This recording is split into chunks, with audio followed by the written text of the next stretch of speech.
Well, yeah, certainly. I mean, it was our fault. We made a mistake. Spotter said it was clear. It wasn't clear, and, I didn't want to tear my car up, tear his car up either.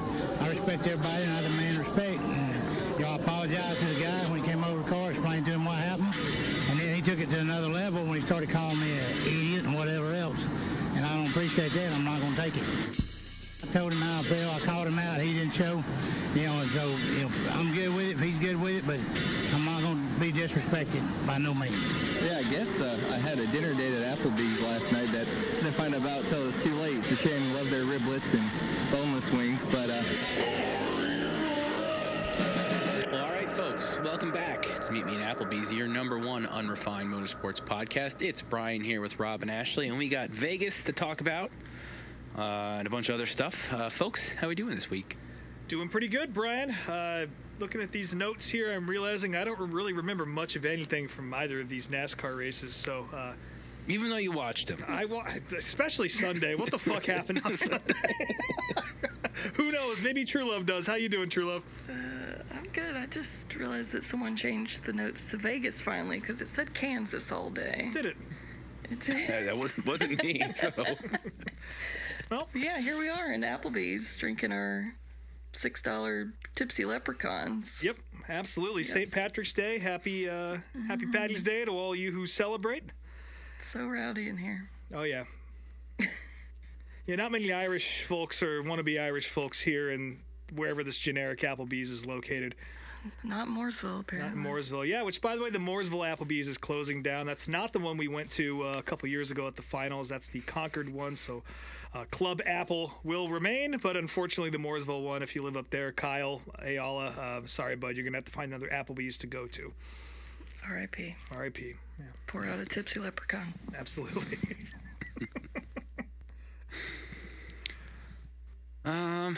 So I guess we got to start somewhere.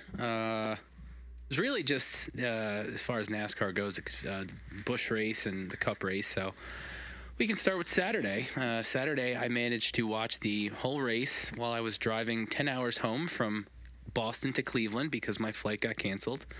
So that was an experience. But I did have it on in the car, so I watched it.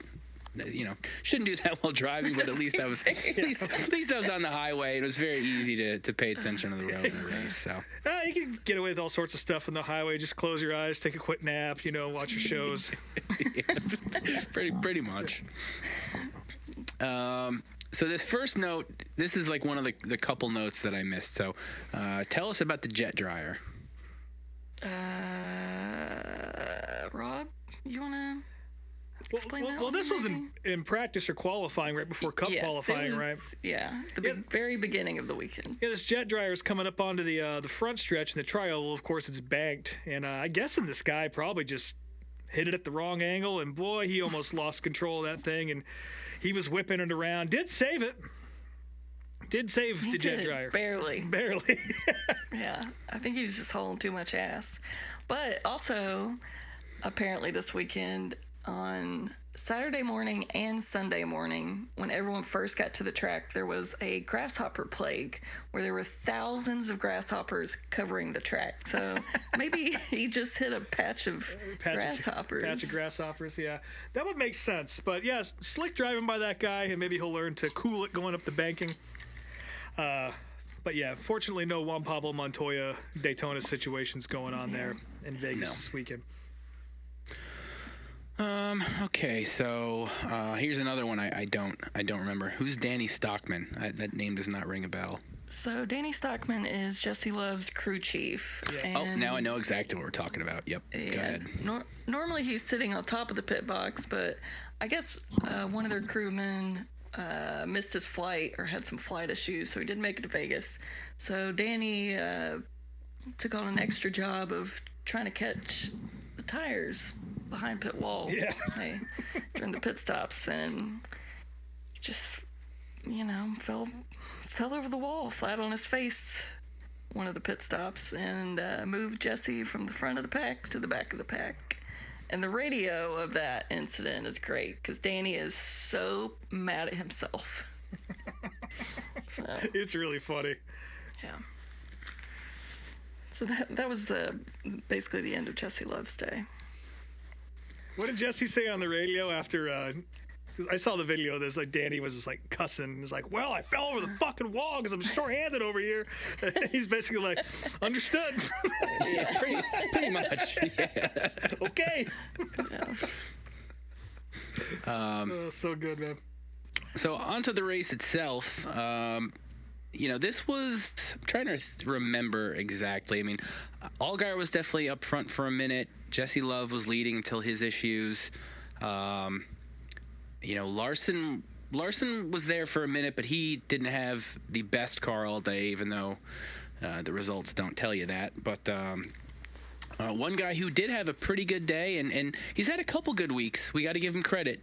The terrorist himself, Corey Day, was up front and leading for a while. Al Data. And yeah, I believe he got either a top 5 or a top 10, right? He got a good finish.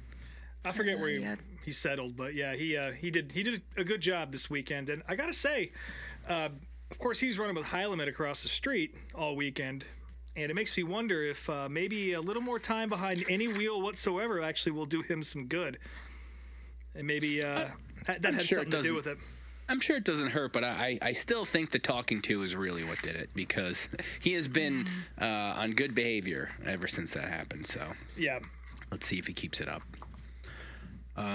Another incident that featured some not so good behavior was Sheldon Creed. Listen, he's my guy, but we got to talk about it. So he was in third. He was trying to pass Taylor Gray for second. They were both trying to pass Corey Day for the lead, going down the backstretch into turn 3. And they'd been battling for a few laps. Creed was the faster car, but he just, couldn't get his run. And, Day was blocking him. And they both go into the corner. Sheldon comes down first, and then Taylor Gray comes down on him while they're both, trying to pass for the lead. And Sheldon didn't check up, and Taylor Gray goes into the wall. Sheldon he did admit after the race that he realized he fucked up. This to me was a racing deal. Like I can see both sides of it as far as Taylor was blocking him a bit, and I think Sheldon even said on the radio, like, you block a guy so many times. But I can understand why people would think Sheldon was at fault, because he was at fault. I mean, he didn't, especially this wasn't the end of the race. This is only, second stage, I believe. So didn't necessarily need to do that, but it happened. And, we'll see what happens from here on out between those two the rest of the season. But that was definitely one of the. Meanwhile, Brian was blocking people and swerving and changing lanes all over the interstate while he was watching this race. That is not true. Not true at all. I was. Listen, I made it home just fine. So.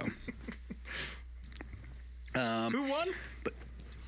Yes, Kyle Larson ended up pulling out the victory. I forget exactly how the end came to be, but I'll be perfectly honest. That wasn't me gloating. I legit forgot that Kyle Larson. Oh won my that God! race. You gotta, Jesus Christ! Now I'm gloating. Who won? That's right. He did win. That was great. Yeah. Probably shouldn't have been unexpected, but I mean, he did not have the best car all day, so No. Yeah, I mean, Allgaier won stage 1 and stage 2, and then I think he just had a slow stop later. But yeah, but yeah, that caution with Creed and Taylor Gray was like 50 to go, and then after that final restart, 50 to go. I think Larson got the lead around then and just kind of held on to it. So Kyle Larson, race winner. Yep, Chase Briscoe second. The boys. And we're getting ahead of ourselves a tiny bit here, but it was announced today that Alex Bowman is going to be out of the 48 car for at least 3 more races due to his vertigo issues. So I will get a chance to see Kyle Larson this weekend in that car again at Darlington. So, Oh, very cool. yeah, Bowman's supposed to be in that race, so Larson's taking it. That'll be exciting. He rips at Darlington too, so that'll be a sight Yeah. to Oh see. yeah. No, it'll be a good race. I'm excited. And yeah, what's the note about the point standings here? I just thought we always talk about the cup points, so I felt like we should also give the other series a little their due as well. But yeah, Allgaier's leading. Not really surprised there. No, not at all. Love's in second and Hill's in third, so still. I think Creed's in pretty fourth, close. I believe, right? Yeah. Yeah. Creed fourth, Quapole fifth. That's all I wrote down. So. Yeah. Also, shout out to Roger Carruth. Despite having to split rides there, he's still sitting in the top 10. Yeah, I don't know where he finished Saturday, but I mean, he got a top 10 in that car at Phoenix. So maybe he's doing what he can. And Nick Sanchez, program favorite, is in 28th. Good for him. Yeah.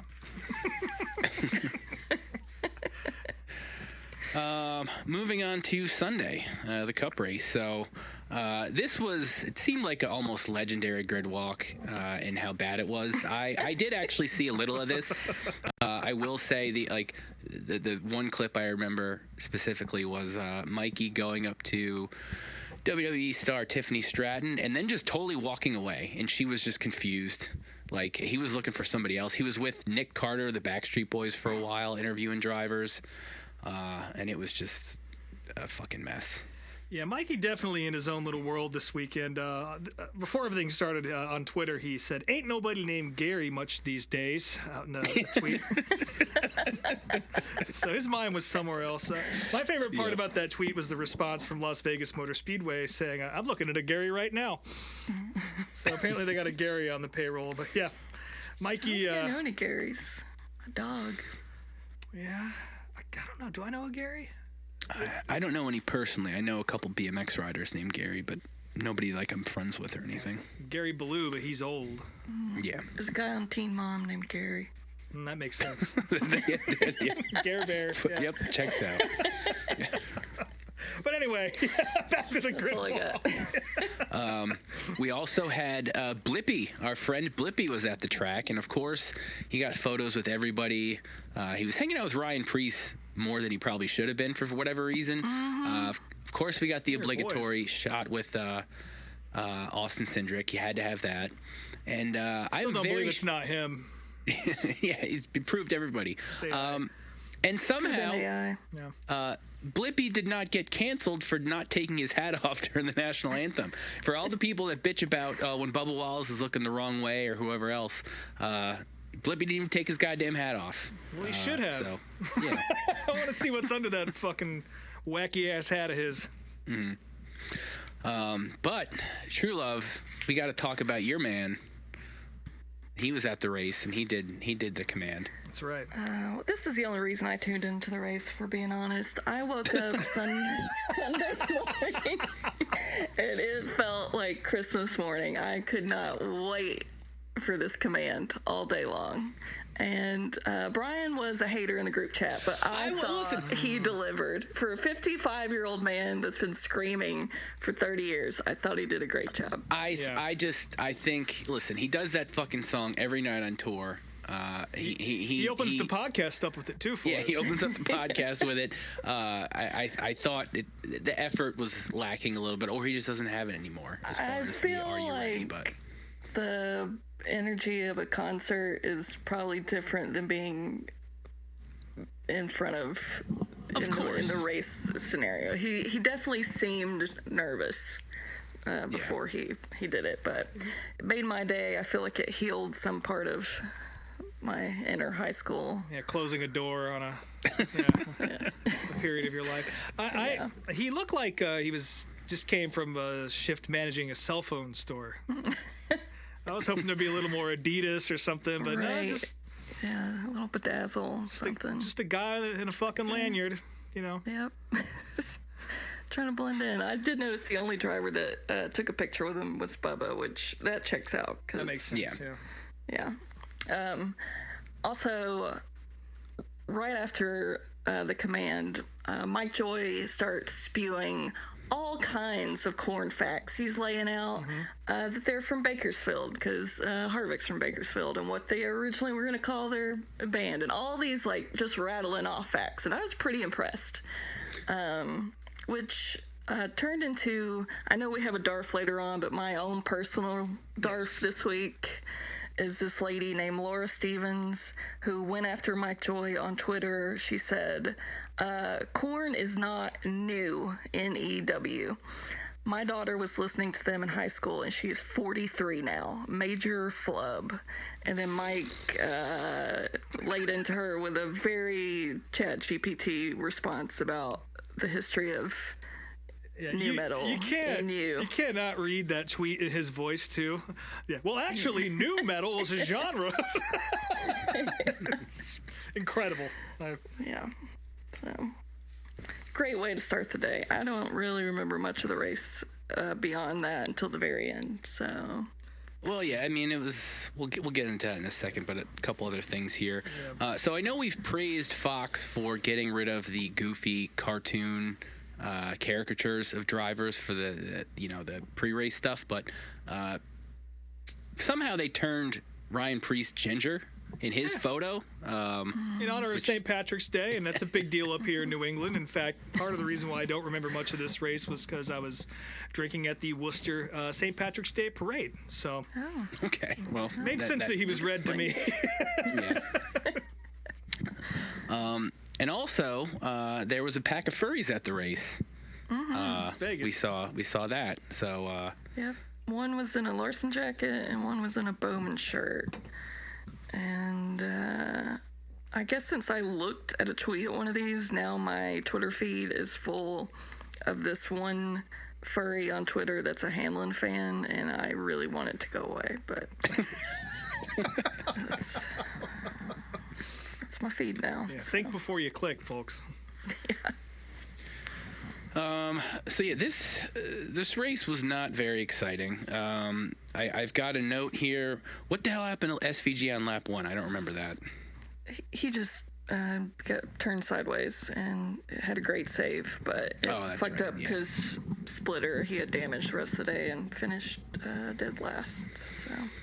Yeah, and that knocked him out of the top 5 in points, and I think he's still technically in the playoffs, but I mean it's still too early to.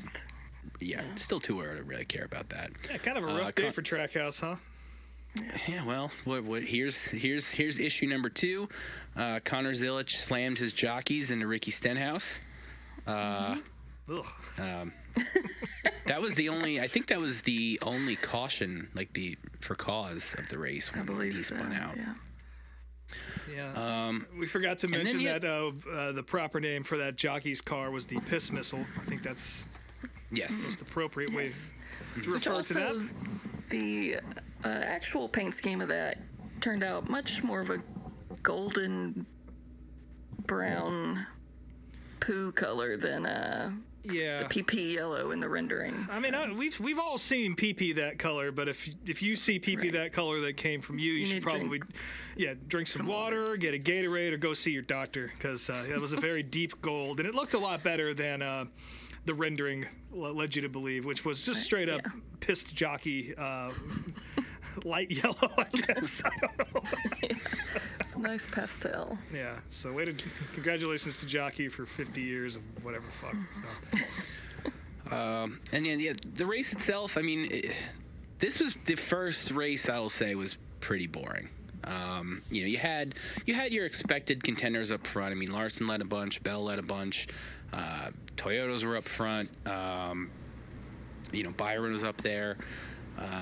But Denny Hamlin definitely had the strongest car, and he was able to come back from pit road issues. I think both him and Ty Gibbs had speeding penalties at certain points, and even on their last pit stop, they took it fairly easy because Denny knew how good of a car he had and wasn't really worried about losing a couple spots because he just wanted to get in and out without a penalty. So he was able to come back, I think, from 8th on the last restart and had a pretty dominant win for his 61st, breaking the tie with Kevin Harvick for 10th in the all-time wins list. And this was obviously the first race that he won since his father passed and all the chaos of last year happened. And it was a very emotional post-race interview. Yeah. His kids were there, his mom was there, and he started to choke up when he mentioned his dad. So very, very good for Denny. It seems like he's back now. He's been back on the podcast, and he sounds like his old self. And, maybe not count him out just yet because it seems like he's back. So, good for Denny. For sure, yeah. That was... I do remember watching that, and it was... again, I've never been a Hamlin fan, but it's nice to see that. Yeah. The other real talking point of the weekend, aside from Denny winning, is Daniel Suarez yet again having an issue with the Trackhouse driver. This time, Ross Chastain. So the only thing that the broadcast really told us at the time was that Ross had gotten into Daniel on the cool down lap, and towards the very end of the race they were like battling for 16th or something, and Suarez kind of crowded Ross, who was trying to pass him on the outside, and they both got away clean. They almost wrecked, but they didn't. Suarez confronts Ross after the race. Ross spews some shit about him getting fired, and there's some pushing, but immediately the PR people get in the way, and there's no fight or anything like that. After the race, Ross didn't want to say anything. Suarez basically said that Ross was two-faced as far as their relationship goes. Then he went and did like a little vlog breaking down what happened, and there was like one other incident at the beginning of the race where Ross kind of crowded Suarez on lap 2 or something. So, Suarez can try to talk this down all he wants about, I don't have a problem with Trackhouse, but dude, yes, every fucking week, every week this season, you've had an issue with some Trackhouse driver. This is one of those deals where, if you think everybody's the asshole, maybe you got to look at yourself once in a while and think maybe I'm the asshole in this situation. So, well, the funny thing about it is he's about to be ahead in points of all three of them if Shane Van Gisbergen continues to slip, which it's possible. Yeah, he's been doing fine on the tracks you wouldn't expect him to, so I imagine that'll level off. But Daniel's 17th in points. He's right in the mix, and Spire seems to have some speed this year. A little consistency needs to be found, but I don't know. It seems like he might have ended up in a better situation. So probably. We all kind of saw he was the third car by the end of his tenure there at Trackhouse. And Trackhouse has not really been on it this year. And Suarez probably is in a better situation, but he's also still fighting for his job because he's only on a 1-year deal. So maybe just focus on yourself and, focus on trying to do better so you can keep that ride as opposed to fucking with your ex-teammates. Over to True Love for the rebuttal. True Love? Yeah. I'm Team Suarez in this situation. Not through all of the Trackhouse incidences this year, but for this particular one, I'm going to side with Suarez just because I also agree that Chastain gives off weird two-faced vibes, as the messy queen Suarez put it. So, and then today when Ross finally spoke up, he had the audacity to say that Suarez has no accountability, which is rich coming from him. So I really wish that lady with the straw hat just hadn't gotten in the way, and we could have just seen where it might have went, because I feel like Suarez would have won that round, because when you have someone who starts smiling and laughing in your face, it's not a good indicator. Yeah. And we've all seen Daniel Suarez take Michael McDowell down, and he's a pretty big boy. Right. Which I thought was funny that right after this incident, McDowell comes into the mix as his teammate now to kind of stand on Suarez's side, which... Yeah. Time heals all wounds. I just want to see him fight. I don't care about either of them. I've never really been a fan of either, so I would just like to see them fight. And they both have $75,000 they can spend. I think it was Daniel in his interview on XM this morning was talking about how one of the reasons he didn't take it any further, aside from the fucking lady selling beers at the 9th hole stepping in the way, was that it would be a $50,000 fine. And Ricky Stenhouse corrected him on Twitter, saying it's actually $75,000 because he would know. But do a little GoFundMe, get 75,000 fans to donate $1. You're fucking NASCAR drivers. You got $75,000. You'll be fine. Let's let him rip. Where are we going next week? Darlington. Fight at Darlington, please. That would bring the house down. Fight for Brian. Come on, let's go. Fight for Brian. Hashtag fight for Brian. Jesus. So yeah, with that, we're at the end of the 5th race of the season. Tyler Reddick still has the points lead. He dropped from like 10th to 13th on the last lap. Don't know what the fuck happened there, but he still has the points lead. He's 61 above Bubba Wallace. Blaney's in 3rd. Denny moved up to 4th. That's 8 positions gained. Yeah, proving that a win can really affect things. So good for him. And now we've got a pretty normal point standing situation happening here after these few races. Yeah, I mean it's leveled out. The people who you'd think would be up there for the most part are up there. You know, Chase Elliott's 5th, Bell's 6th, Larson's 7th, Byron's 8th, Buscher's 9th, and Ty Gibbs is in 10th. He had another top 5 this week. Yeah, so second one in a row. Yep, 3rd one in a row. Briscoe's moved up to 26th. Yes. Yeah, he had an issue early in the race and was laps down, but was able to get his way back on the lead lap in the last stage, and fought his way up to an 8th place finish. So good for him. He needed that. Yeah, and Connor Zilic taking himself to the bottom of the standings in the piss missile. He's now 205 points out of the lead. Yes. That's rough. Yeah, I'll say. But speaking of standings, now we got to talk about the Fantasy League standings. Ooh, I didn't even over look to at True that. Love with that. So, Fantasy League was wacky this week. I think most of us had the same lineup pretty much, it seemed. I told you guys this, like, while I wasn't trying to root against Denny, I wouldn't have been mad had something happened to him, because I was like the only person that didn't have him in my lineup.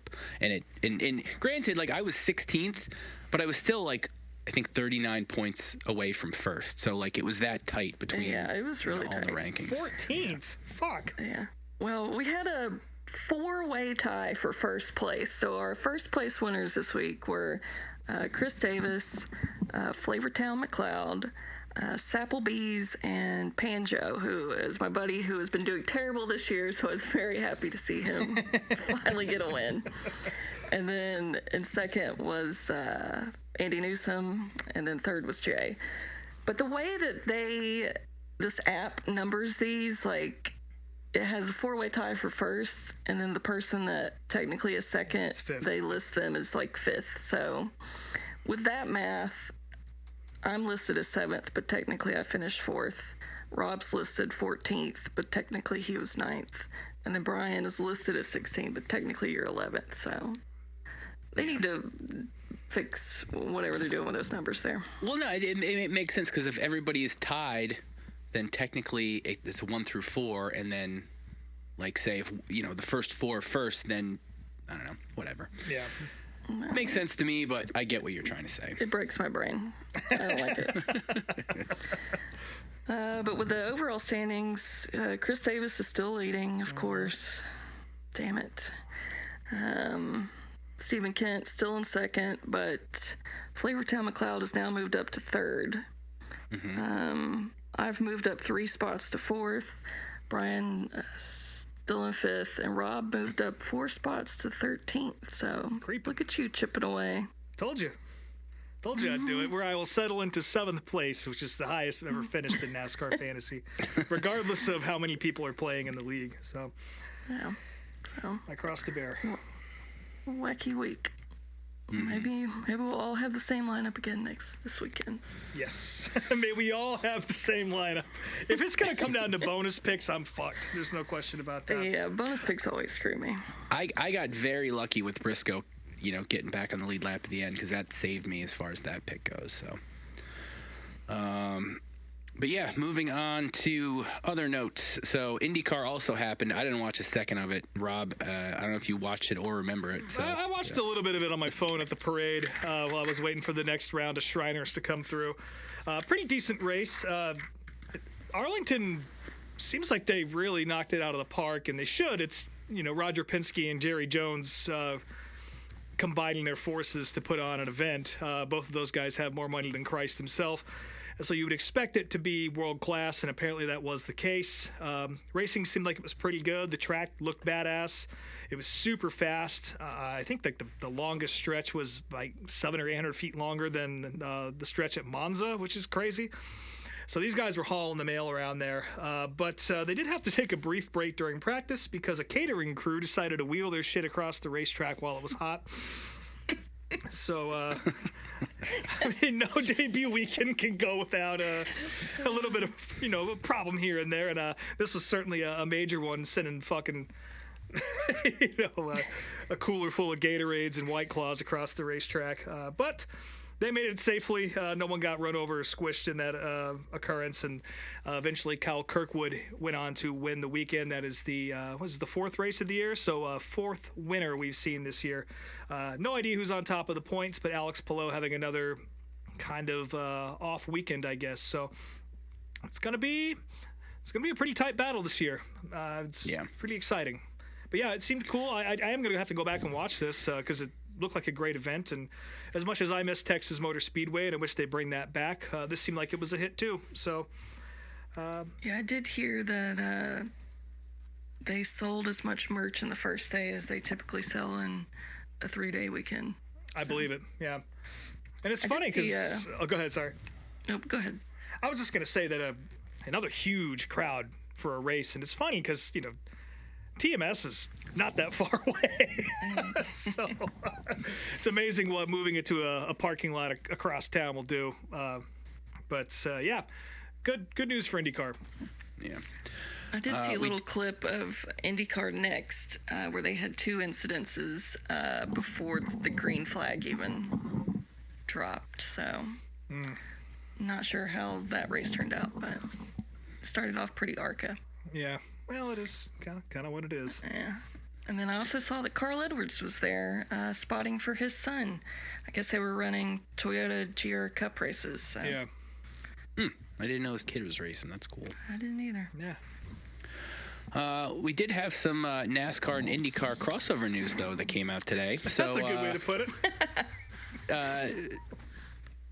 Colleague Ram truck driver Daniel Dye, he went on a Whatnot stream doing a card break with his dad and Brett Cruz. I gotta be honest, until today, if you would have said that sentence to me, I would have had to ask you to explain every bit of that. Yeah, when you sent that article over, I had to read that sentence probably 4 or 5 times, and then I just had to Google it because I didn't understand what was happening. I still don't know what Whatnot is, but I get the gist. It's just a live, it's a live auction streaming app. I've bought some things on there. I will never sell on there because that's not what I want to do. But yeah, people stream shit live there. It's probably not what Daniel Dye should have been doing either. No, definitely not, because on this stream, he talked about meeting David Malukas at the St. Petersburg race, a few weeks prior. Basically said he didn't know who David was. He thought he was like a Miata driver or something, and he was asking him if he takes those things on ovals. And then he mocked his voice and said he had a gay voice.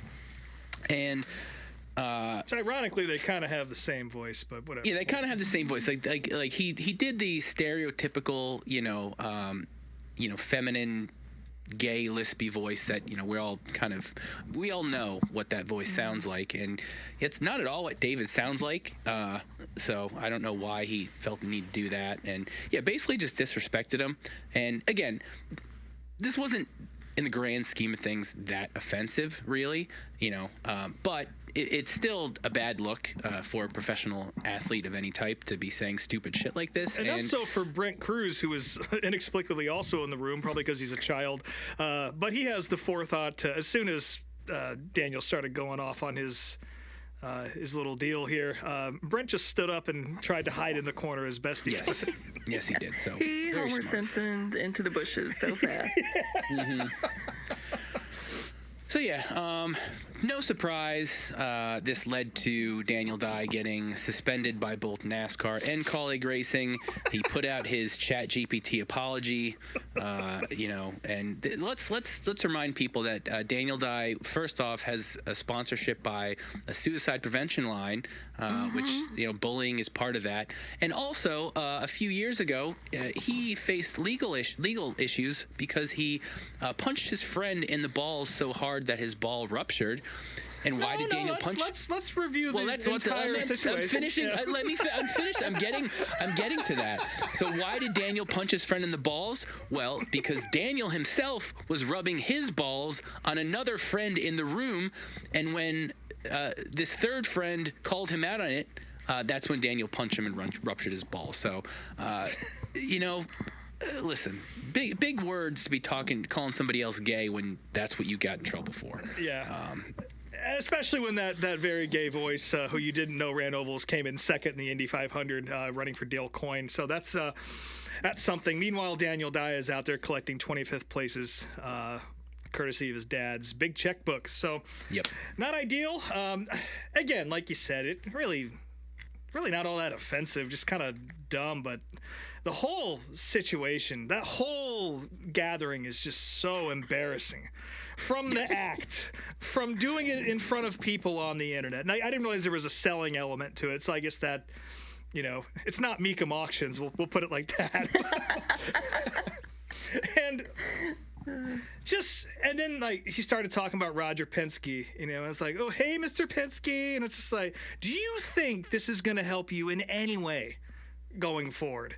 And do you not remember the lessons taught to you by your elders, Noah Gragson and Kyle Larson, who both have won races, and they were able to get their jobs because they are talented after their little dalliances on the internet, if you want to call it that.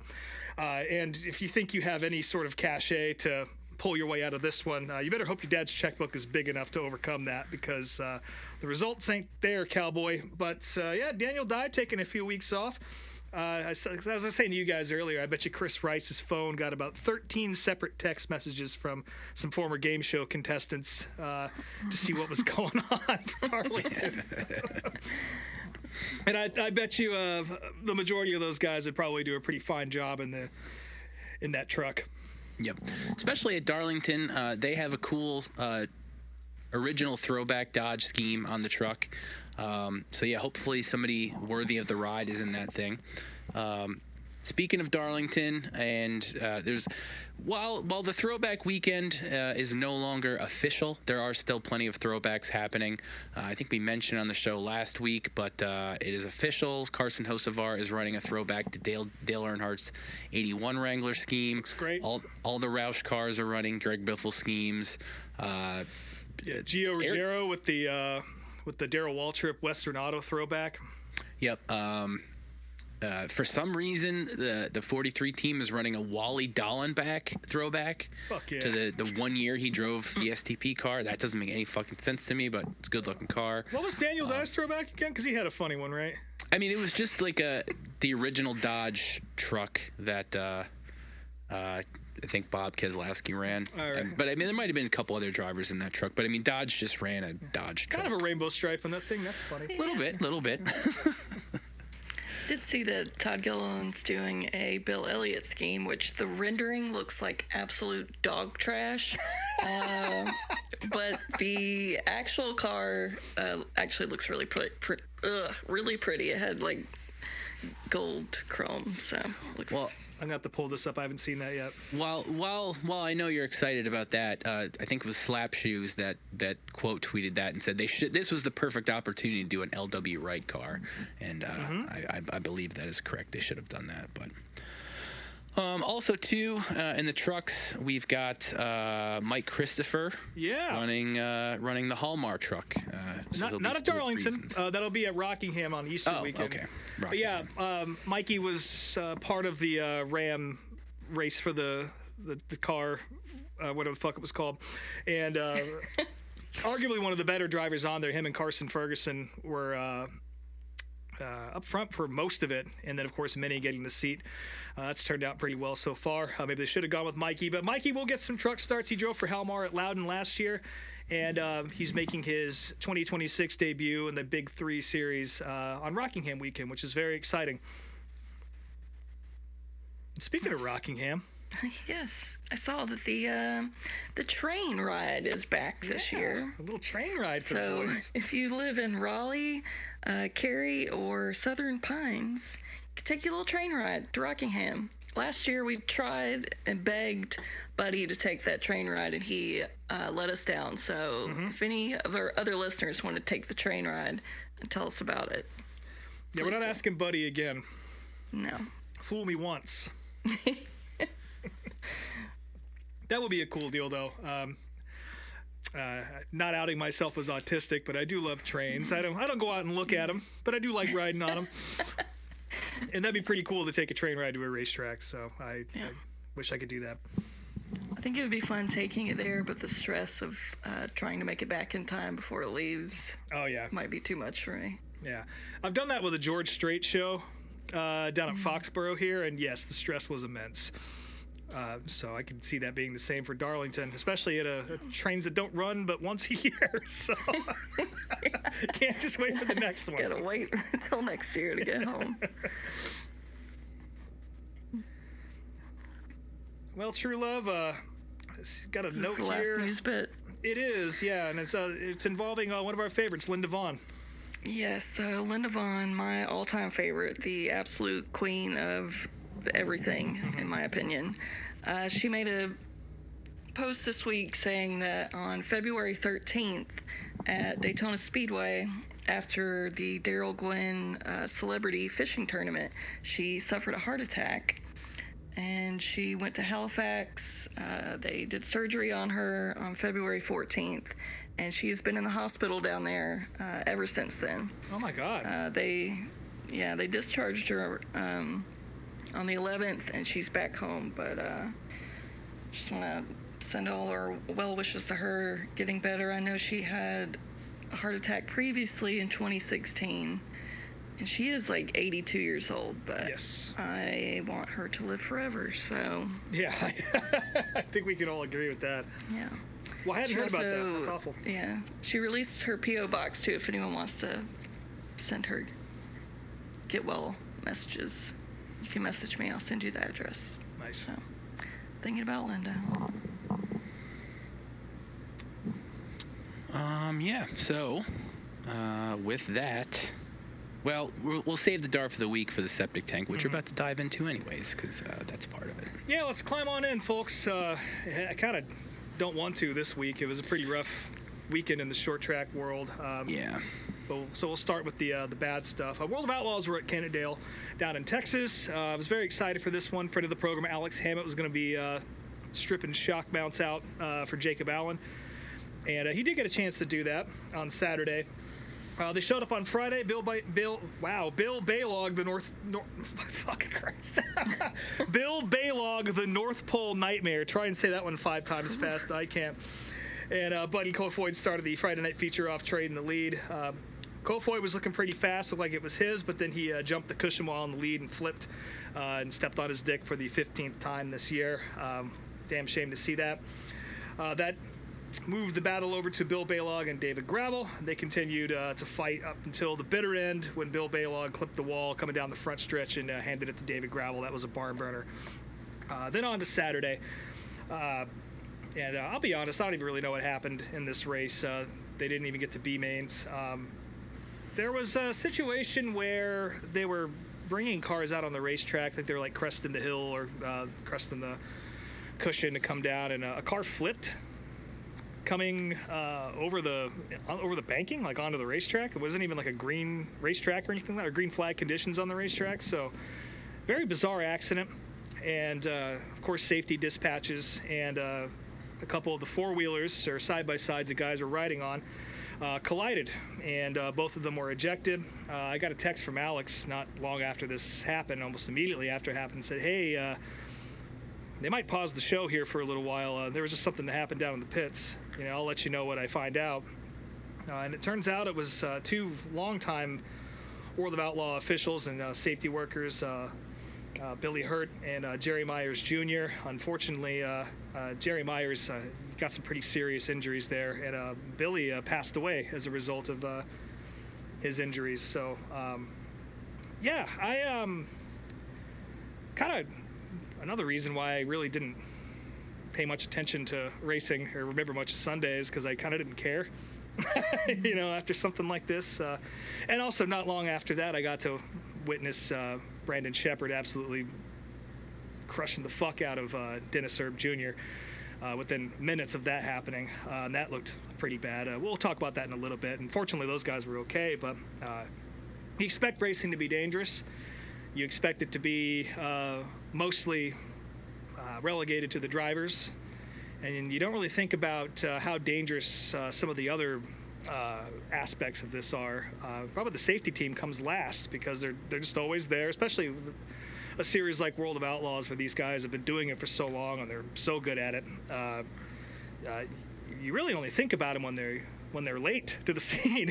You know what I mean? Like, the only reason I bring that up is because it's just so ubiquitous and they're there so quickly, running into all these situations where there's fire or, you know, serious injury and blood and guts in front of them maybe, or just, you know, anything at all that, you know, usually we think about race car drivers having to deal with, and those guys are the first ones to run in, like the fucking heroes that they are. And you forget how dangerous their job is. And I don't know how this happened. Obviously a freak accident with the guys being as experienced as they were, but just an absolute fucking nightmare situation for the short track world. I don't really have any words. Nothing but respect to those guys. Billy Hurt is a lifelong firefighter, so he spent his entire life running into situations that most people wouldn't dare to try and save those around him, and that's what he ultimately died doing. So rest in peace to him, and thoughts and prayers and condolences to his family and the entire World of Outlaws community. Obviously, Cannondale, they did not pick up the program. They say it's postponed. I don't know when they're going to go back and finish it, if they will. But just very, very dark. And that kind of cast the pall on everything this weekend for me. Again, like we always tell people, if you're going to be down on a situation like that, keep your head on a swivel, because it's dangerous for literally everyone in the infield. Don't stand on the fence, as we'll talk about it in a little bit when we talk about the high limit race in Vegas. Racing's dangerous, and anyone out there involved in the show, and even if you're just watching, it could be dangerous. So, but those would be the guys who come and pick you up if anything happens. So, rest in peace to Billy. And this does lead into our Dorf of the Week, which sounds like the harshest transition of all time. But as we were waiting for news to come out of Cannondale, officially, World of Outlaws posted that they had put a pause on the program for now, and we're going to wait to release details. And this absolute fucking jackass, Larry Fisher on Twitter, says, "Cart the guy off and get back to racing. Can't change anything. Shit happens." And... yeah, let that one simmer in your blood for a little bit. Just fuck you. This isn't the 1950s anymore. We've moved on from that mentality. And respectfully, I don't even know if they could have moved on with the show without their safety team being there, since the leaders of it were incapacitated and dealing with much greater issues. So, you can suck me through my asshole, pal, and I hope you never watch another outlaw race again, or anything else for that matter. Cart Larry off. Yeah, cart your ass off. I hope you fucking flip your sprint car coming onto the track, and then no one comes to get you because they remember who you were and what you said on the internet. Or you get to drive Daniel Dye around. That's the other punishment. Anyway, there was other sprint car racing happening out at Vegas. Of course, High Limit kicking off their season. Ty Gibbs immediately kicked that one off by flipping in turn one, by ironically going over the right rear of Corey Day. So that was kind of funny to watch. I do want to add that on Saturday, after qualifying, they interviewed Ty Gibbs, and he said, "It's a beautiful day here in Phoenix." So I think that flip affected him Well, more than he realized. You see the video of that shit, and I think you might be onto something. It was pretty ugly. He landed on top of the wall, and he got out, and in body he was fine. His tail was in one piece, but it sounds like his brain may have been scrambled. So maybe he'll be joining Alex Bowman on guarding leave pretty soon. Which is a shame, because Ty's actually picked it up in NASCAR recently. So, also on was this Thursday? I think it was also Thursday night. There was a non-wing sprint car feature every single night. Pretty good car count, and I gotta say the car counts for all the tours this weekend were pretty strong. I think there was about 35 at each. Those are big national shows on relatively opposite sides of the country, and that's good to have over 60 to 70 sprint cars out there, 410s for that matter, running national touring shows. That's fucking awesome. And that's not counting the California guys who I think were out doing their own thing. But also a pretty big non-wing faction there as well. I didn't pay too close of attention to that, even though I very much enjoyed it. I saw David Gasper was out there. He had some good runs. But on Thursday night, somebody went through the fucking catch fence. Did you guys see this? Oh yeah. Yeah. Like it was paper, just Like it was right paper. through it. And you see and again, like, you expect that at, like, fucking West Memphis, you know? Yeah. Some, like, Sisterfuck Speedway out in, you know, Mississippi somewhere, but, like, not on an SMI racetrack. And you saw the catch fence, and it looked pretty rusty, and obviously, like, there's no tethers that I could see, and, you know, obviously it didn't work, so... To me, it reminded me of, like, the Jurassic Park fence just falling apart. Yeah, exactly. Yeah, and there's no match between for a sprint car going through that, and this is why they tell you to not stand on the fence. But they did fix the problem. They put a couple jersey barriers about 10 feet back from that spot for the rest of the weekend, so that little hospitality, monster hospitality area right behind it was perfectly safe for the rest of the weekend. And fortunately, nobody else went through the fence. Kyle Larson and Corey Day, of course, father and son, putting on a hell of a show on Thursday night. Larson getting Corey Day at the line on a photo finish. That was fucking awesome. I got to say, these races were definitely testing my old man strength as the features ran pretty late. So I had to watch pretty much every single one of these the following morning after sleeping through them. But it is what it is. Friday night, I actually don't think I watched it at all, but Corey Day won. So there you go, getting some redemption there from getting beat on Thursday night. Saturday was entertaining. Hunter Schurenberg pulled off a cool guy move and wrecked himself off of Justin Peck. He faded down as they were battling for, I think it was a transfer spot. And Hunter flipped like a motherfucker. There's no question about that. And he didn't have a chance to see the replay before he went over and tried to, you know, at least have some words with Justin Peck on the racetrack, which I love when that happens. But that one was all on 100% right there. So... It is what it is. Anyway, on to the feature. Probably the big drama from the Saturday night feature was a little bit of an issue in the work area. Both Aaron Reitzel and Tanner Carrick working on their cars past the sound of the horn, which indicates that you're done. You got to stop working. They claim they didn't hear it, and high limit reversed the penalties. Aaron Reitzel goes on to win the race. The penalty's not that steep. It's like, what, you lose 2 spots on the start, something like that.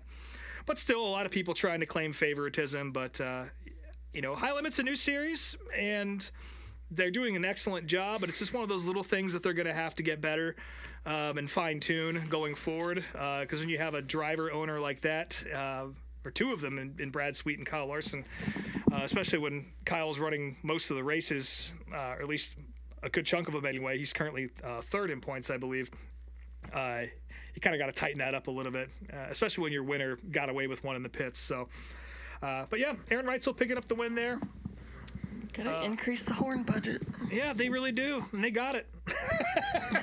Take some of that Xfinity money that Kyle won on Saturday and buy some new train horns from the Tractor Supply. But Aaron Reitzel currently sitting on top of the points as a result of that win. My dog, Tanner Thorson, in 2nd, and Kyle Larson sitting in 3rd. Obviously, that's going to change as the season moves on because he's not running full-time. Over on the late model side, the World of Outlaw late models were at Bulls Gap and Smoky Mountain. Mike Marlowe picked up a win at Bulls Gap on Friday night. Saturday night, Smoky Mountain. It's a good show. I love both of these racetracks. A couple of high bank little spots out in the middle of the mountains in Tennessee. Smoky Mountain's badass. Bulls Gap looks fucking insane. I got to get out there one of these days. But at Smoky Mountain, they did this thing called the Juice Box Race. Did you guys catch any of this? No. I did not, no. So, I don't know what these things are. I think they're like Power Wheels, I guess. It's kind of like a big wheel race, but there were no pedals, so I'm assuming there's a little battery on there or something.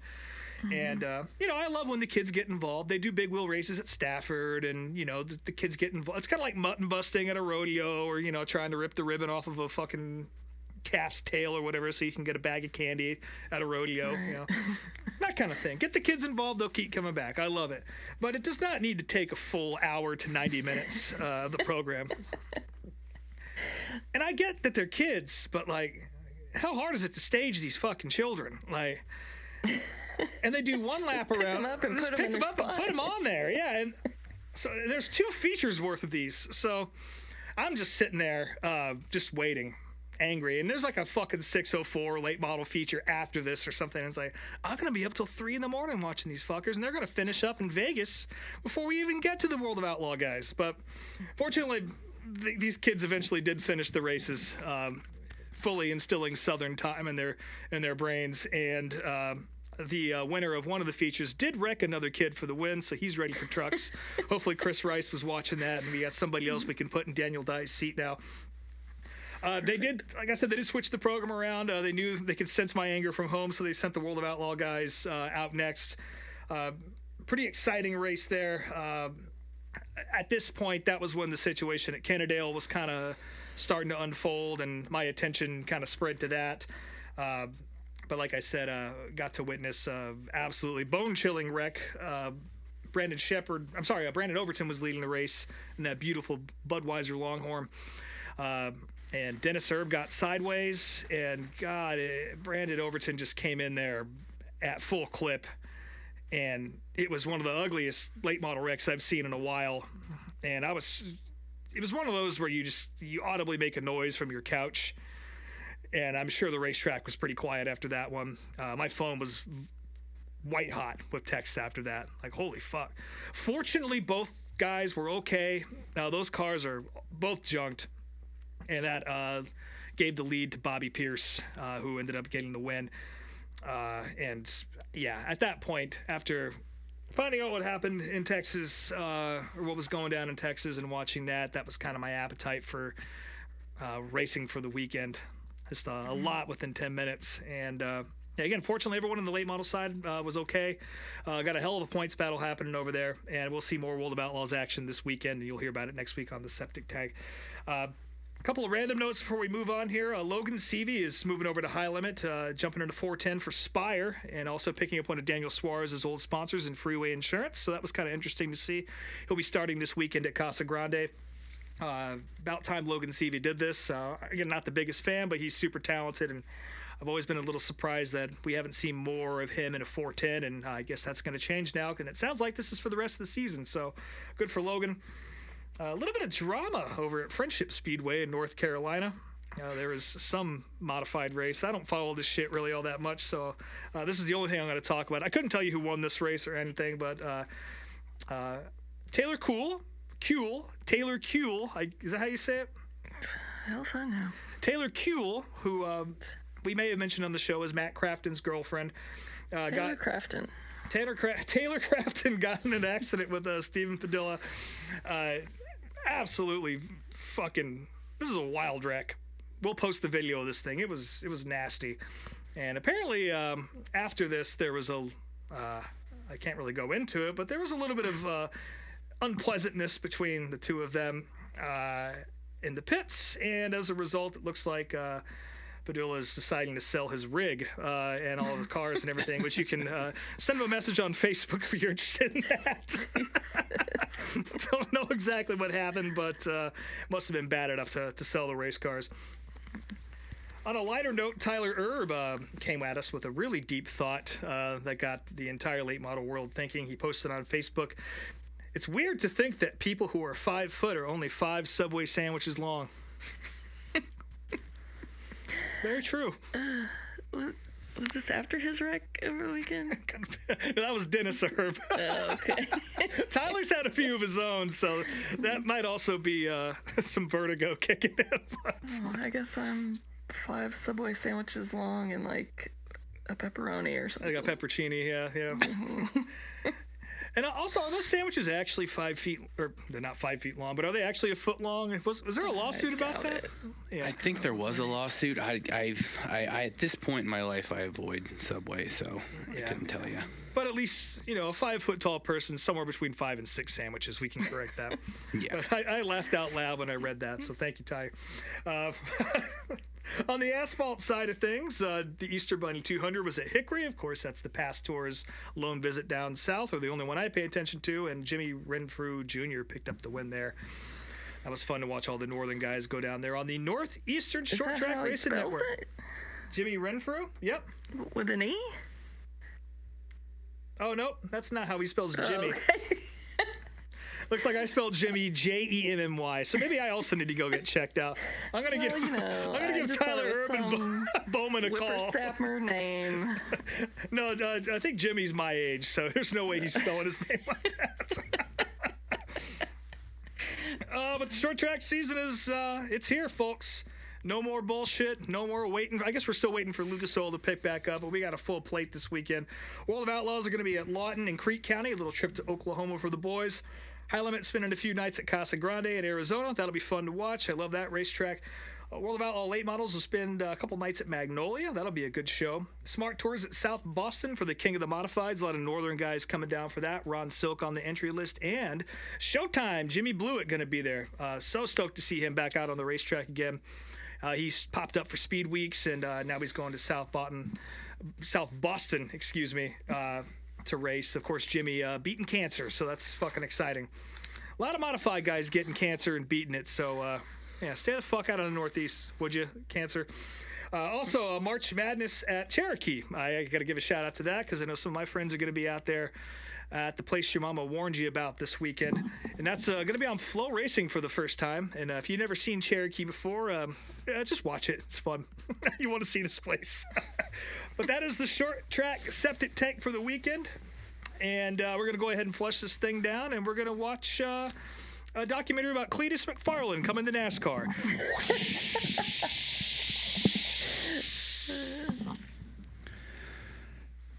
Funny enough, I do make a Cletus reference in my notes, but we'll get to that. Yeah, I definitely made a Cletus note as well. Well, you'll see why. Yep. Excuse me. So Dorf goes auto racing. Yeah, he does. Brief little synopsis of Dorf. So Dorf was a character that was done by Tim Conway.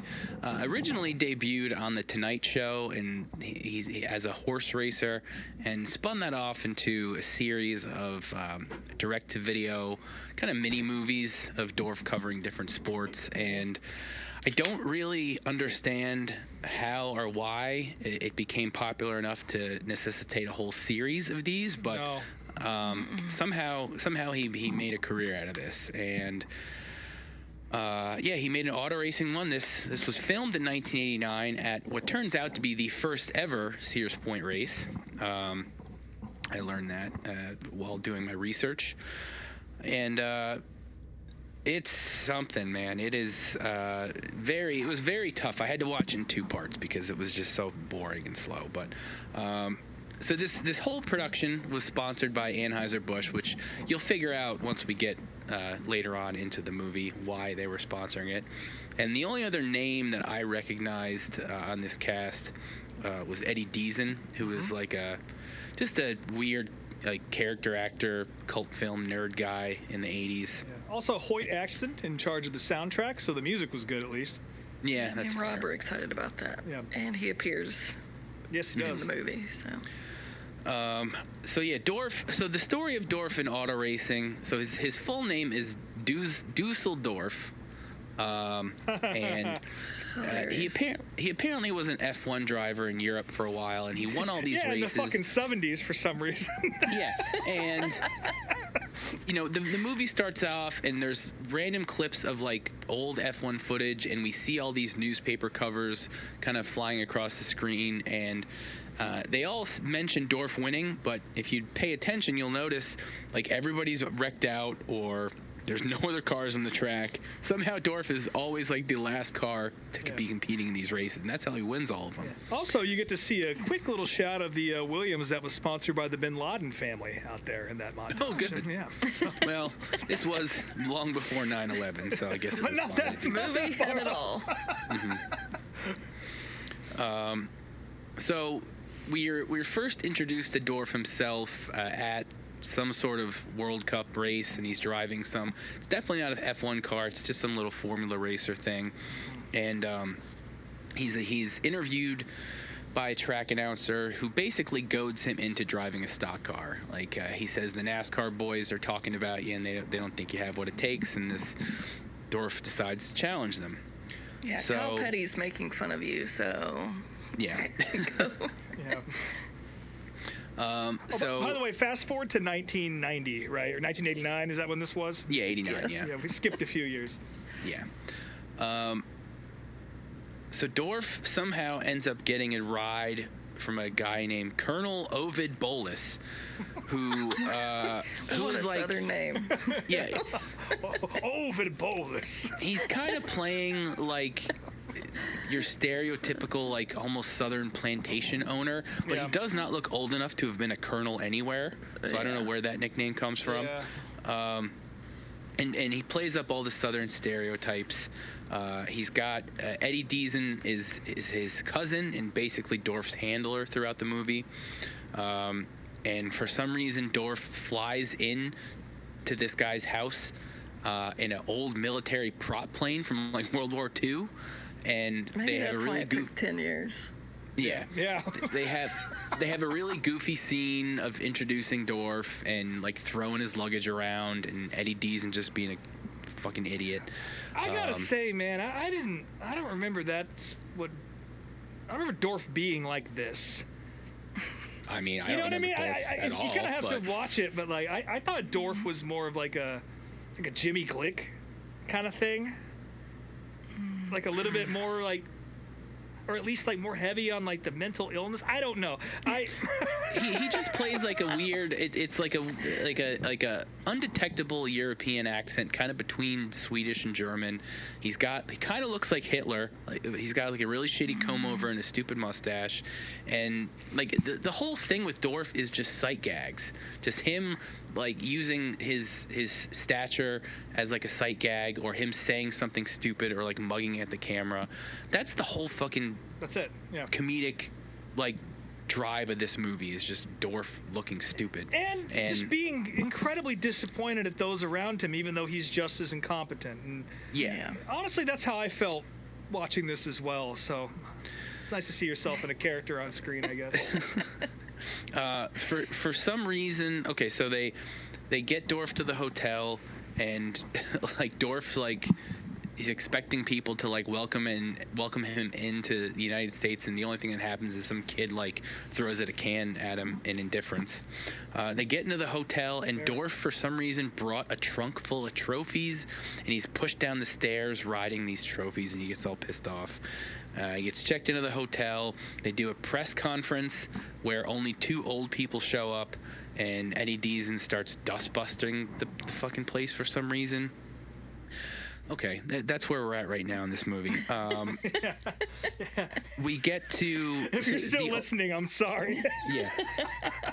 So the first race, or the only race that he runs, is at Sears Point. And again, this turns out to be the first ever race at Sears Point. Riverside had closed the year prior. And they kind of mention that in passing. They go to this dinner, make sure I'm in the right part of my notes here. So yeah, Dorf, he gets interviewed about. Oh, actually, hold on. Bruce Flanders is the announcer through this whole thing. Now, I don't know if you guys recognize him, but he was one of the hosts of the Battle of the Monster Trucks video series in the 80s. And I think he did some other motorsport stuff at that point, but that's where I remember him from. Dorf gets interviewed about all of his crew, and he's just shitting on each one of these idiots while he's introducing them. One of his crew members is named Timber Jim, and he's asking why his spoon leaks because he's eating soup with a fork at the racetrack for some reason. There's a kid whittling a whistle out of a piece of wood. He's got a buxom blonde who's learning how to count laps. He's got a crew chief that is Best part of the fucking movie besides the racing stuff. he's got a crew chief that is just this incredibly old guy that he ends up walking on the hot track while they're in the middle of the practice, and cars are just whizzing by him. And this scene goes on for like 5 minutes. Every one of these gags goes on so fucking long. Like, that's why this is an hour long, because all the gags are about 5 to 10 times longer than they need to be. So I will say this, like, I think Dorf had its origins in the Carol Burnett show. Well, that was also part of it. Which is that and short form, right? You know, and like, yeah, it's hard to take a gag that would normally be 30 seconds on television and stretch it out into however the fuck long this movie was. I couldn't tell you. It was a full hour long. 1 hour worth of Dorf, yeah. Yeah. So the car he gets in is just this sponsorless white pile of shit car, and he gets on the track, and he immediately spins Alan Kawicki. He apparently flips Michael Waltrip, and then he starts driving backwards, and all the drivers pull off the track. And this is when we start getting driver interviews.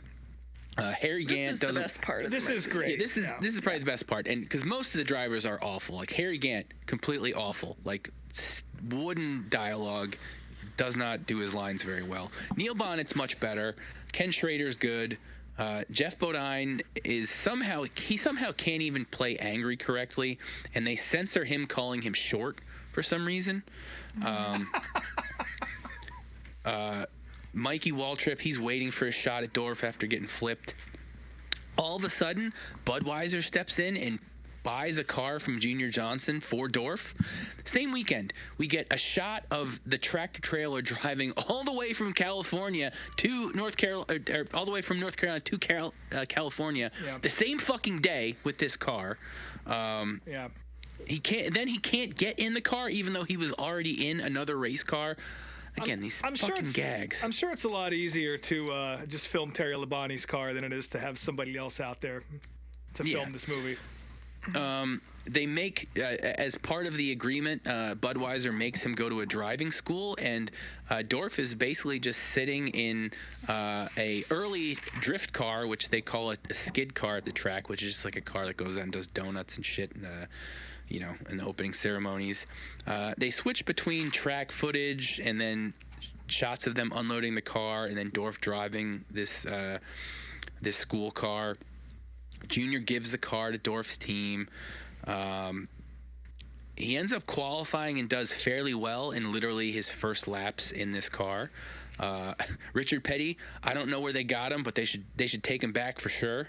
That was a good line. Damn sure. Damn I was sure. surprised they Damn sure. didn't bleep that after bleeping the word short, but what do I know? We see Rusty Wallace and Bob Bondurant. DW says money's to blame.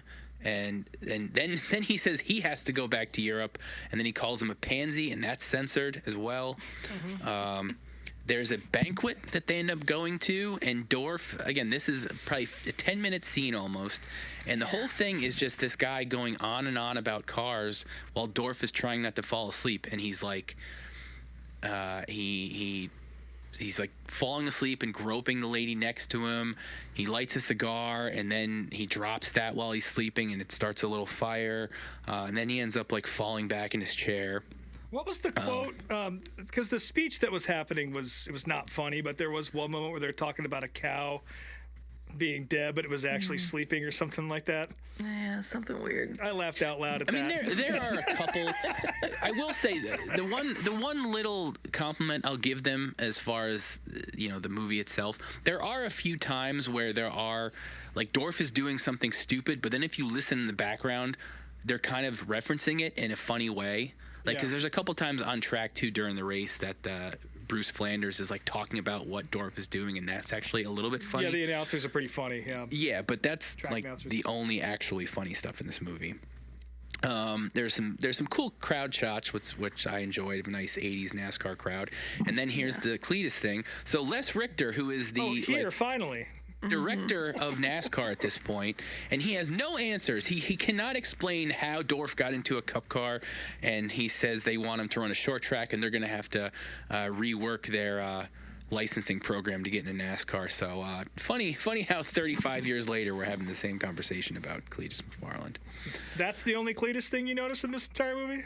Well, What was the other just Cletus that? thing? just the whole most movie. glaring. Yeah. So let's see. We see Bill Broderick, Ned Jarrett. So then the national anthem plays, and Dorf is like trying to get his helmet off, and while his crew member is playing the anthem on his whistle, and then the helmet just gets stuck over his face. And again, that's the joke. That is the true DNA of the Dorf joke. Is that scene right there? That's it. Pretty much. You just need to watch that, and you get the idea of what the whole fucking thing is about. Hoyt Axton was the one that sang the national anthem, and he actually apparently knew about Dorf and put $200,000 on him to win. That's a pretty big fucking bet. That was hilarious. Pretty smart.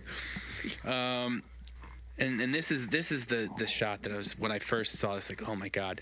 So they start loading Dorf in the car, and the crew members start fighting over the steering wheel, like who gets to put the fucking steering wheel in the car. And they can't figure out how to strap Dorf in, and he's like all different angles in the car. Dorf, for some reason, doesn't start the race on time. Like he drops to the back immediately and gets almost like a running start. He starts actually moving up through the pack, and then his steering wheel falls off and he crashes Alan Kawicki, and then Dave Marcus is randomly on fire. Eddie Deason calls him into the pits, but not really. He just goes, calling Dorf, come in.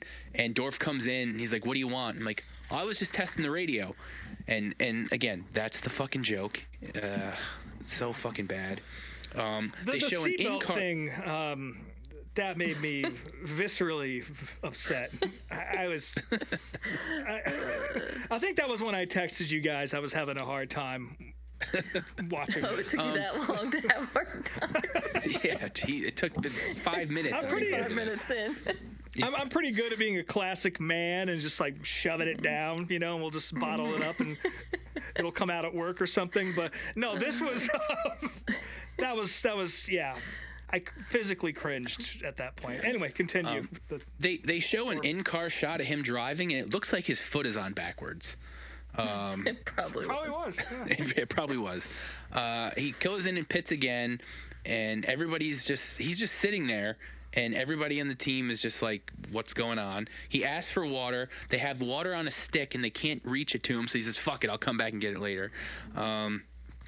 He goes out back on the track. He spins Jeff Bodine. He pits again for the water. This time, the stick is too long. They push it past his face and then dump it in his fucking lap. Eddie Deason goes on the radio, and he starts playing music over the radio. And then he's playing a fucking baseball game over the radio. And then Dorf starts talking about the baseball game to a driver on the track next to him. Hey, what's the score? Now he's got to pit again, and this time around, the crew, in trying to jack up the car, somehow starts jacking up his seat, and then he doesn't even want tires changed. He just wants air put in one of them, and the crew member almost blows up the fucking tire. Meanwhile, this crew member, he's eating a sandwich the entire time. Every second you see him on screen, he's eating a fucking sandwich. I love the idea of this actor just having to have a sandwich on him at all times during the entire filming of this. Yeah. Okay, so he's back on the track, and he's got to catch up to Ricky Rudd and Rusty Wallace, who were leading. He accidentally brings Eddie Deason back out on the track with him, so he's got to drop him back off. Let's see here. Where was I on my notes?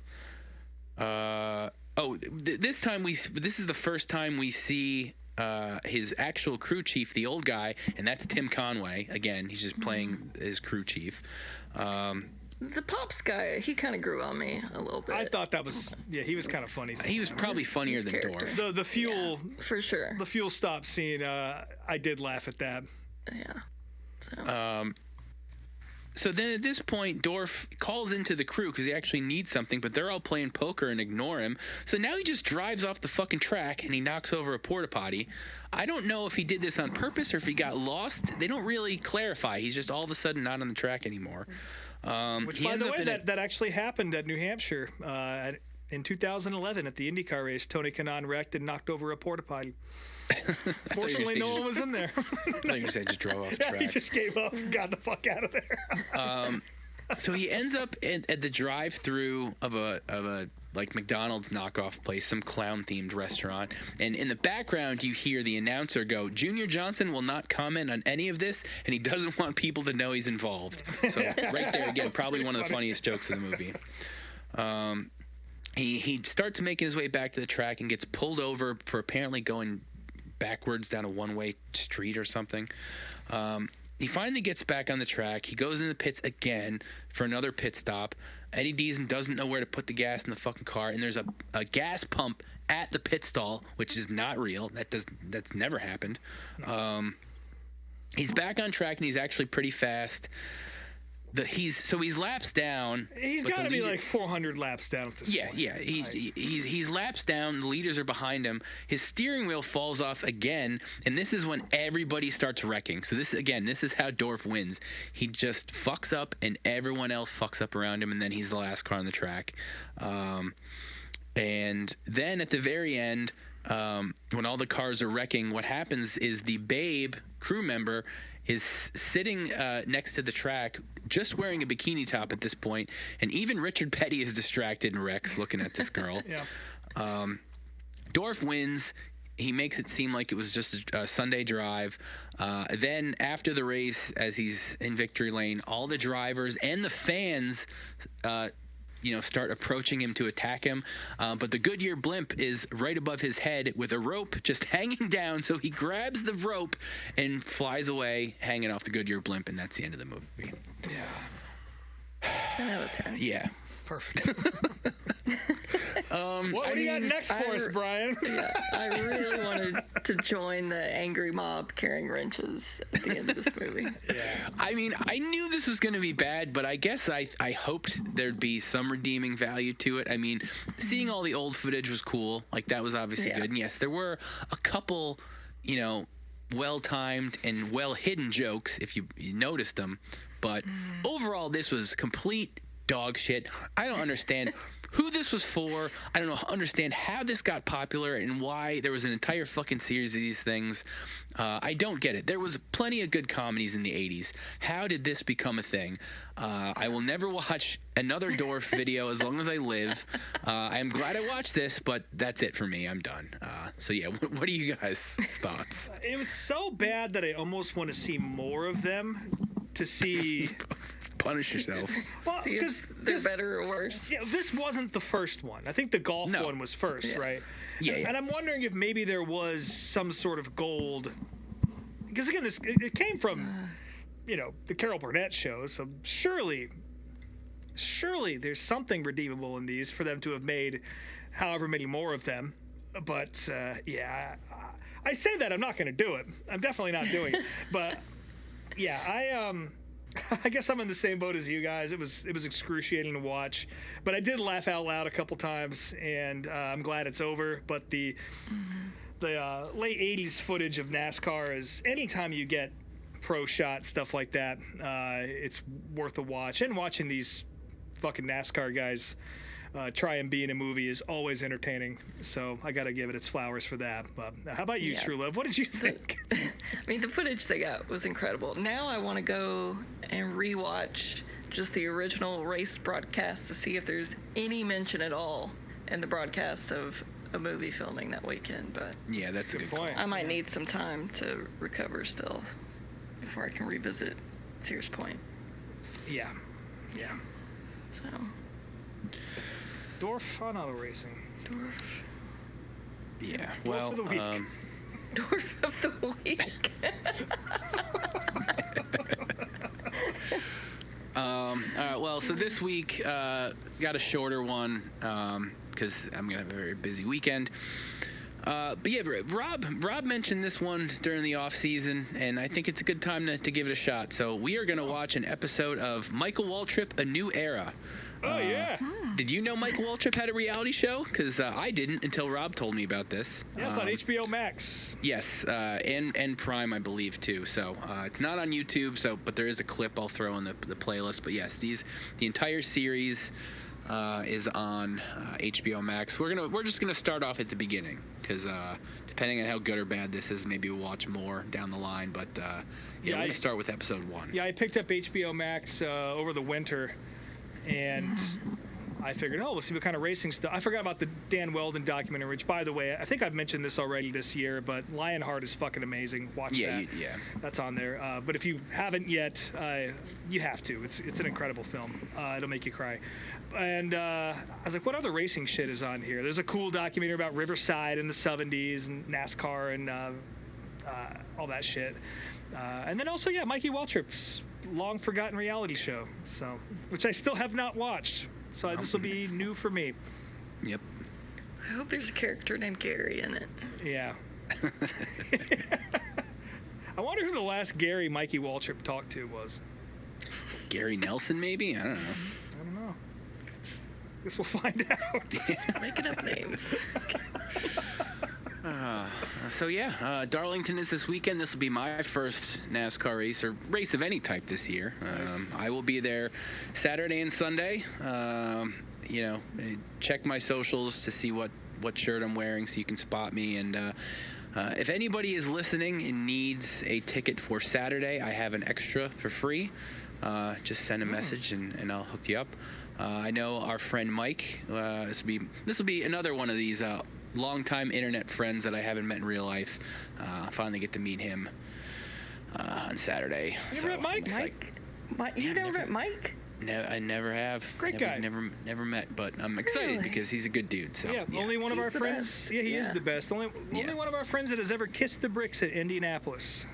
Yeah, there were. I mean, the couple times in the past few years, like I was supposed to go to Mid Ohio to see him. He ended up not making it. Like his races got canceled or whatever. So just hasn't happened. But this weekend it will. So very excited.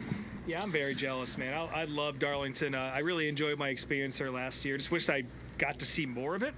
I was only there for Sunday, so I'm very, very jealous. It's supposed to be good weather all weekend, and hopefully the racing's good, and I'm very happy, so I'll be there. Hold on to your phone. Yep. Don't lose your phone in the Don't grandstand. pull Kyle. Yeah, I'm not. Try not to. I won't puke on anybody either, so. Okay. Well, we'll see about that. These are good goals to have. 1 week without an incident. Yeah. Yeah, try not to embarrass us. Okay, well, as always, you can follow us on Instagram and Meet Me at Applebee's. Same for YouTube. I am Speedway Screens and all the things. SpeedwayTSJ.etsy.com is the shop.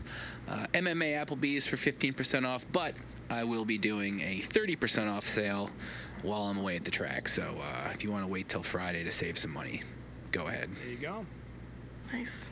Still Snakebound True Love. I have nothing to sell you. Just be living vicariously through Brian this weekend. You really could have said, I have nothing to sell you, but here's some things that I may tell you. That would have been a good line.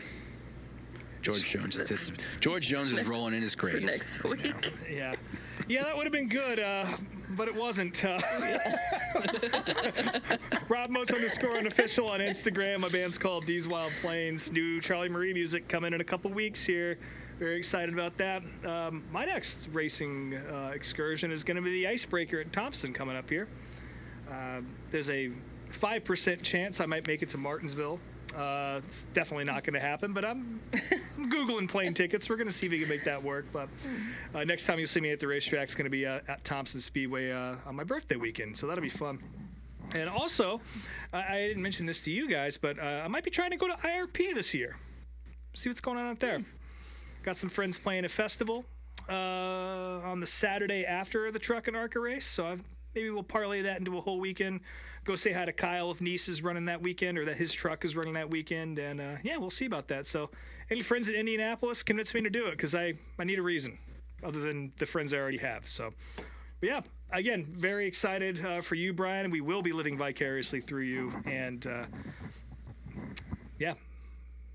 go have a fucking PD dog for me, would you? I will have Hope you about make 10. so many friends and tell them all about Dorf. Mm-hmm. If you see the VHS in the gypsy tents, just let me know and Yeah. you can I'll be on the lookout for that. I always look at VHSs everywhere I go. So, also I'm gonna add this little addition. This will go in the post. I just looked on Twitter and somebody posted a photo of Mikey Waltrip with Daniel Dye and Carrot Top. So sending that to the group chat. Cursed. It is cursed. Yes. Oh wow, what a trio. Yeah. Well, with that, the check is here. So thanks for joining us again at Applebee's, and we'll talk to y'all next week.